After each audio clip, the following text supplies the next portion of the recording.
Have you ever sat alone, maybe in your favorite chair by the window, cup of tea in hand, heart full, but your mind racing? Thoughts you want to share, memories you wish someone could understand, emotions bubbling up that you can't quite explain? You think to yourself, maybe I should tell them, maybe they deserve to know. But just as quickly, a quiet voice inside you whispers, no. Not this. Not now. You see, when you get to a certain age, say, past 65, life starts speaking a little differently. Louder isn't always better. Openness doesn't always lead to peace. And the truth is, some things are better left unspoken, not because they're bad, but because your peace is worth more than the temporary relief of getting it all off your chest. What if I told you that keeping certain personal secrets to yourself could actually help you live more peacefully? What if not telling your children every single thought, memory, or fear could protect your relationship with them, and even protect your own heart? You've earned this stage of life, this season of calm. So let's talk about how to protect it. As we grow older, our relationships shift. The role we once played, parent, caretaker, fixer, evolves. Sometimes, sharing less creates more peace. And that's not being dishonest, it's being wise. This isn't about building walls. It's about choosing what truly needs to be said, and what doesn't. In today's video, I'm going to walk you through 6 personal things, deep, emotional, sometimes uncomfortable truths, that you may want to keep to yourself after 65. Not because you're hiding anything, but because you deserve a life that's peaceful, unburdened, and yours. Some of these may surprise you. Some might sound like things you've already shared, and wish you hadn't. But by the end of this video, you'll understand why choosing silence sometimes is one of the most powerful things you can do for your well-being. Now, before we dive in, I want to hear from you. Comment below with the words, peace of mind, if you believe that not everything needs to be said out loud, especially in your later years. And don't forget to subscribe to Elder Mature Moments, where we talk about real life, real emotions, and how to age with grace, strength, and dignity. Let's get into it. Let's start with the first secret, and this one runs deep. Past regrets. Past mistakes. Now imagine this. A father in his late 70s. His children are grown, with families of their own. One evening, he gathers them together. Maybe it's after dinner, maybe they're celebrating his birthday. And out of nowhere, he says, there's something I need to tell you, something I've been carrying for a long time. He goes on to confess to an affair he had decades ago, something long buried, something even his late wife had forgiven, or maybe never even found out about. He's not looking for sympathy. He's not asking for forgiveness. He's just trying to get it off his chest. But here's what happens. The room goes quiet. The children shift in their seats. And suddenly, a moment that was supposed to be about connection turns into confusion, hurt, even resentment. Because here's the truth. When you share a regret like that, you're not just letting go of your own pain, you're handing it to someone else. You may feel a sense of relief. But they're left carrying a weight they didn't ask for. And sometimes, they don't know what to do with it. They start seeing you differently. Not necessarily with hate or anger, just distance. The image they've built of you all their lives, safe, strong, dependable, starts to blur. That's the tricky thing about sharing old regrets. We often believe it's the right thing to do. That confession leads to healing. That telling the truth, no matter how late, makes everything clean again. But it doesn't always work that way. You see, healing doesn't just come from opening up. It comes from where you open up, who you open up to, and why you're doing it. If the real reason you're sharing is guilt, or a need to unburden yourself, then sometimes, the best thing you can do is not share it with your children. Not because you're hiding something from them, but because you love them enough to protect their peace. There are other ways to process regret. Private ways. Gentler ways. You could write your thoughts down in a journal. You could speak with a spiritual advisor or a counselor. You could pray, if that's your path, or find peace in quiet reflection. Because not every truth needs to be spoken aloud to serve its purpose.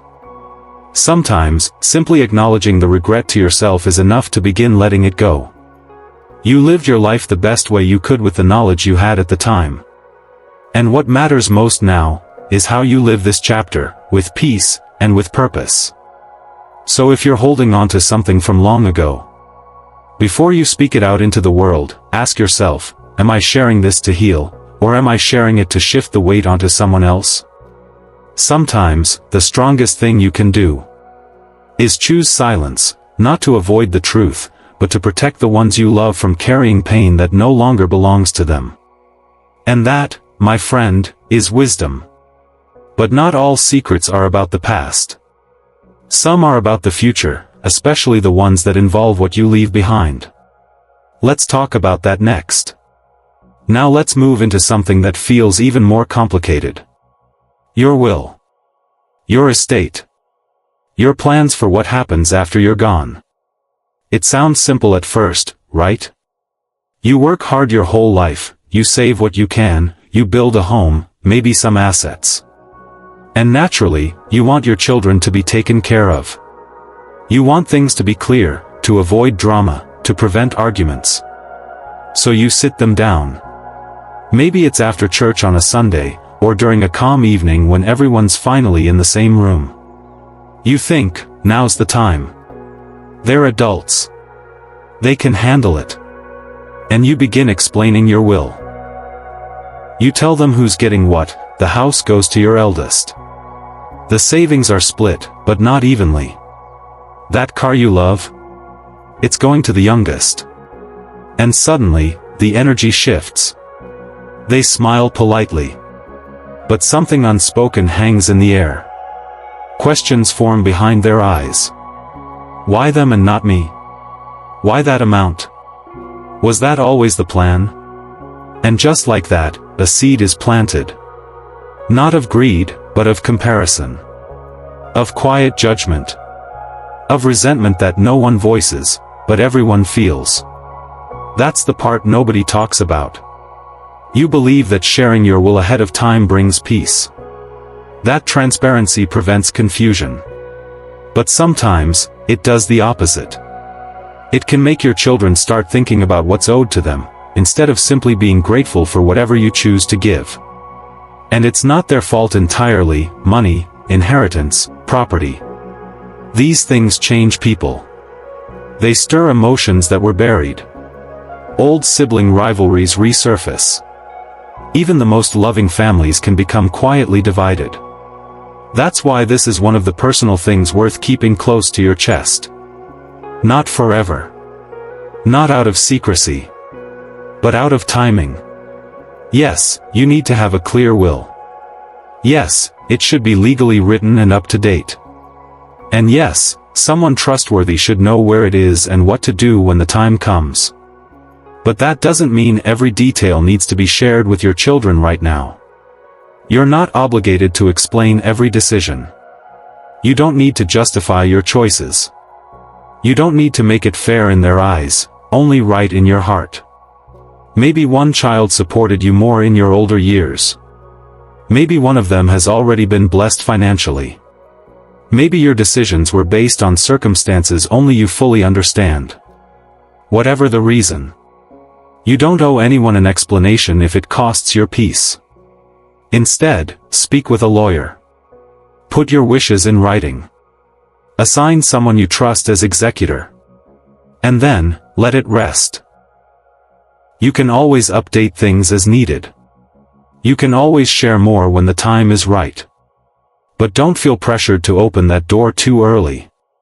Because once you do, you can't always close it again. And money isn't the only thing that causes tension. Sometimes, it's our opinions. The things we feel strongly about, but maybe, shouldn't always say. Let's talk about that next. Now let's talk about something a little closer to home. Strong opinions. Especially when it comes to family. Let me paint a picture for you. A grandmother, sitting in her daughter-in-law's living room. The baby's crying, toys are scattered across the floor, and dinner's half-cooked. The young mother looks tired, overwhelmed, maybe even a little defeated. And the grandmother, with nothing but good intentions, says, "You know, when I raised mine, I never let them scream like that." A firm hand and some discipline worked wonders. She smiles, thinking she's offering help. Wisdom. A guiding hand. But the young mother stiffens. Her face changes. She forces a polite nod, but her heart closes just a little. What felt like advice to the grandmother sounded like judgment to the daughter-in-law. And now, there's distance. Small at first, but it grows. This happens more often than we'd like to admit. Because when you've lived a long life, when you've raised children, managed a home, handled problems, overcome heartbreak, you carry a lot of wisdom. And it's only natural to want to share it. You see the mistakes being made. You feel the urge to correct them. You think, if only they'd listen, I could make their life easier. But here's the truth. Even the best advice, if given at the wrong time or in the wrong tone, can feel like criticism. And in today's world, parenting styles, relationships, even communication between couples, it's different. Not better. Not worse. Just different. And while it may look chaotic to us, it makes sense to them. The problem comes when we push too hard to make others live by our standards, especially in their own homes.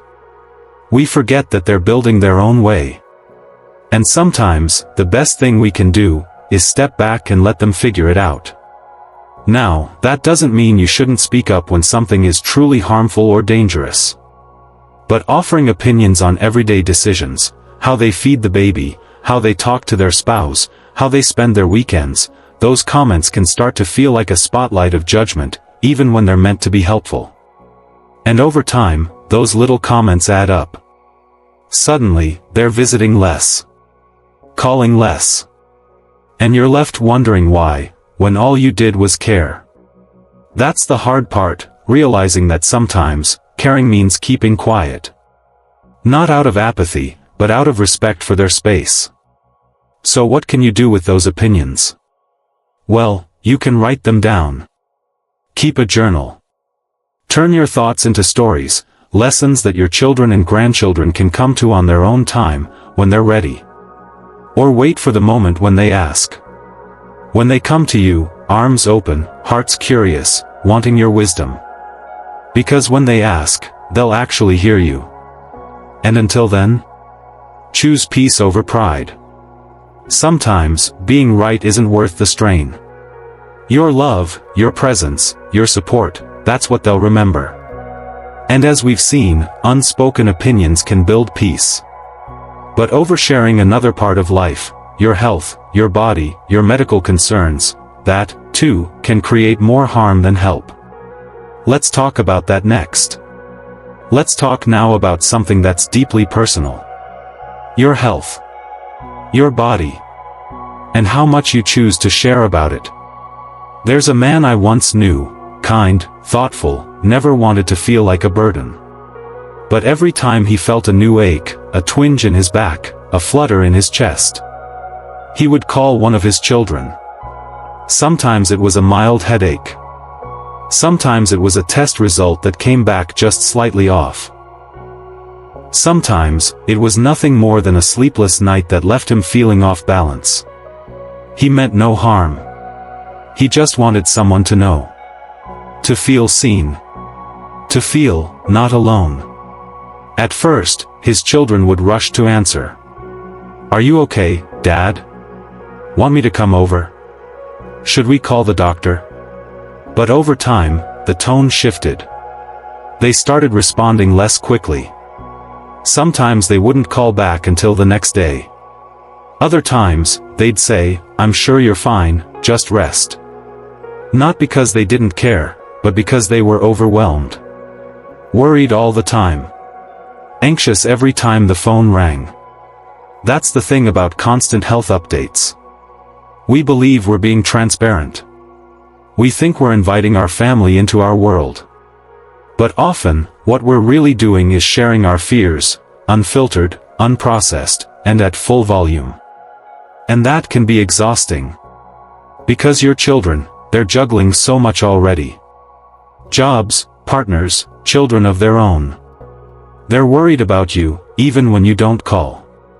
And when every message is another problem, another symptom, another question mark. They start to pull away, not because they love you less, but because they're emotionally drained. That's called compassion fatigue. And it's real. Now, this doesn't mean you should keep everything to yourself. Not at all. If there's a serious health issue, if something changes dramatically, yes, your family should know. But not every single thing needs to be shared with everyone, every time. So what can you do? Try creating a health journal. Write down what you're feeling each day. Keep track of symptoms, medications, moods. This gives you a clearer picture of your own health, and it keeps your mind focused. If you need to talk about it, pick one trusted person. Maybe it's a sibling. Maybe a close friend. Maybe a doctor you feel comfortable with. But you don't need to send a group update every time your knee feels stiff. Sometimes, what you need most is understanding. Not necessarily a reaction. And when you do choose to share something with your family, make sure it's meaningful. Let it come from a place of calm, not fear. So that they hear you clearly, and respond with genuine care, not quiet worry. You're allowed to have private thoughts about your body. You're allowed to hold things gently, to sit with them for a while before you speak. Your health is personal, and that means you get to decide how it's handled, how it's shared, and who gets to carry it with you. Because the truth is, peace doesn't come from constant updates. It comes from balance. From knowing when to speak, and when to simply take a deep breath and carry on. But health isn't the only area where silence can be healing. Sometimes, what we don't say about others, especially old memories, old pain, and old grudges, can preserve more love than any words ever could. Let's talk about that next. Let's talk now about something that many carry silently, for years, sometimes for decades. Hidden resentments. Old grudges. Unspoken pain from long ago. Picture this.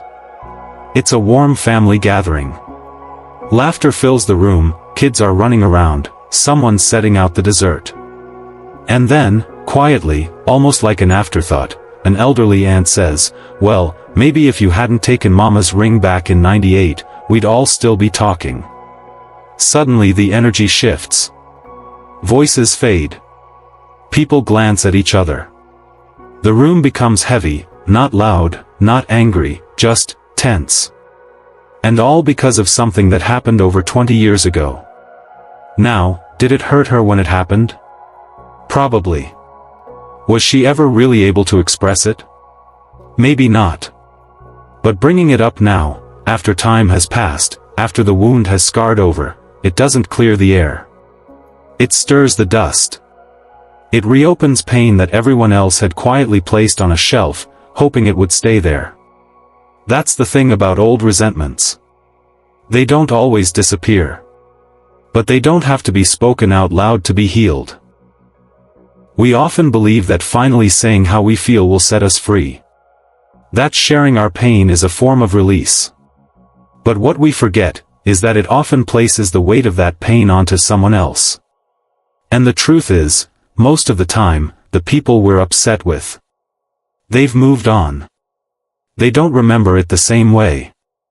Or they carry their own version of the same moment. So what happens when we speak that old resentment? We might feel a moment of power, of truth. But what we've really done is change the atmosphere of the room, clouded the joy, darkened the mood, and reminded everyone that the past still lingers, even when they've tried to let it go. Now, this doesn't mean your feelings aren't valid. They are. Your pain matters. Your hurt is real. But how you carry it, that's what shapes your peace. If the person has passed on, If the wound was never truly resolved, or if bringing it up now will only stir more sorrow than healing, then maybe, just maybe, it's time to let it go. Not for their sake, but for yours. Letting go doesn't mean pretending it didn't happen. It means choosing not to let it define your present. It means setting yourself free from the mental loop that keeps playing every time you see their face or hear that name. Write it out. Speak it privately in prayer. Release it into the wind on a quiet walk. Do whatever you need to do, but do it in a way that honors your peace. Because at this stage of life, peace is the most valuable thing you own. More than money. More than legacy. More than being right. You've lived too much life to keep carrying what was never resolved. And the truth is, no one else can give you closure. You give that to yourself, by choosing to stop reopening the wound, and letting it finally, fully close. And that brings us to the final, most personal, and most often misunderstood secret of all. Your true feelings about aging. Let's talk about that next. Let's now talk about the one secret most people carry, yet almost never speak aloud. The one that sits heavy in the chest during the quiet hours of the night. Your fears about dying. Or being alone. It's one of the deepest, most human feelings. But it's also the hardest to say out loud, especially to the people you love most. There was a woman, kind, nurturing, the kind who always put everyone else first. One evening, she sat with her adult children at the kitchen table. They were laughing, talking about life, just enjoying a peaceful moment. And then, her voice softened. She looked down for a second, then up again. And she said, "I just hope I don't die alone in some care home. That's my biggest fear." The room fell silent. Her children didn't know what to say. One of them began to cry. Another changed the subject. The mood shifted. What was once a warm evening became heavy, quiet, uncomfortable. Now she didn't say it to make them sad. She said it because it was real. Because that fear lived in her heart, and she thought maybe saying it out loud would help. But it didn't. Not for her, and not for them, because sharing deep, personal fears, especially about death, about loneliness, can unintentionally burden those who are already carrying their own silent worries. They're already afraid of losing you. They're already wondering if they're doing enough. And when you speak that fear into the room, it becomes theirs, too. See, we're told that honesty is healthy. That expressing emotion is a form of strength. And most of the time, that's true. But emotional honesty, especially about the deepest fears of aging, needs careful timing. It needs a safe space, one where your truth won't be mistaken for a cry for help. Where you won't leave others carrying a weight they aren't equipped to hold. So where can you go with those fears? You go to the people who understand. Other seniors. Support groups. A kind counselor. Someone who walks the same road as you. Someone who knows what it means to lie awake wondering what comes next, and who can sit with you in that feeling without trying to fix it, or panic, or rush it away. Or you can write it down. You'd be surprised how much healing can come from putting pen to paper and simply letting it out. Because at this point in your life, it's okay to feel afraid sometimes. It's okay to feel uncertain, to crave comfort, to want someone to say, "You won't be alone." But not every fear needs to be said out loud to the ones you love. Especially if it's going to take away their sense of hope. Especially if it's going to turn their memories of you into something tinged with sadness and helplessness. Instead, let your presence be a light. Let your time with them be filled with love, not fear. Let your courage, not your anxiety, be what lingers in their hearts when they think of you. Because in the end, how we carry our fears says just as much as how we carry our love. And sometimes, peace means learning how to hold both, quietly, gently, and with wisdom. So let's talk now, about the heart of all this. Why these secrets, these choices to say less, can mean so much more. Let's talk about why protecting your peace might just be the most powerful thing you can do. It's not easy, keeping things to yourself. Especially when your heart is full. Especially when all you really want is to be understood. To feel heard. To know that someone sees your story, your struggles, your quiet hopes, and still loves you just the same. But here's what you may not hear often enough: silence doesn't mean you're alone. It doesn't mean you're hiding. It doesn't mean your voice doesn't matter. Sometimes, silence is wisdom. It's a choice. A powerful one. Because at this stage in life, where every moment is more precious than the last, you get to choose how you spend your energy. You get to decide what brings peace, and what brings noise. You've already said so much in your lifetime. You've taught, raised, guided, comforted, sacrificed. Now, you get to hold space for yourself. You get to decide which stories are yours to keep. Which thoughts are better left as quiet reflections. And which truths simply don't need to be spoken to have meaning. There's strength in that. More than you may realize. It's not about avoiding hard conversations, it's about protecting the moments that matter. It's about recognizing that not every fire needs to be stoked, not every memory needs to be relived, not every fear needs to be spoken. So today, just take 5 minutes. 5 quiet minutes to sit with yourself. And ask, what am I still carrying? What have I been dying to say, but might actually feel better letting go of? What can I keep to myself, not out of secrecy, but out of love? And when you find that thing, that regret, that story, that unspoken fear, release it gently. Not into someone else's hands, not into their hearts, but into the air. Into your journal. Into your prayer. Because your golden years, they shouldn't be spent in emotional chaos. Not chasing closure. Not explaining yourself. Not unraveling relationships that took decades to build. They should be filled with peace. Stillness. Warmth. Moments that feel like soft blankets and quiet sunsets. They should be yours. So protect that peace. Guard it like the treasure it is. Because when you do, when you choose to let go of what no longer serves you, you make space for what truly does: joy, calm, clarity, and love. You don't need to prove anything anymore. You don't need to carry every truth on your sleeve. You've earned the right to just be. And that, my friend, is more than enough. So, let's take a quiet moment to remember the 6 personal secrets we've talked about today. Not to bury them, but to handle them with care. First, those past regrets, the ones that linger in the back of your mind. They don't always need to be spoken aloud to be resolved. Then, the details of your will or estate, yes, they matter, but sharing too much too soon can do more harm than good.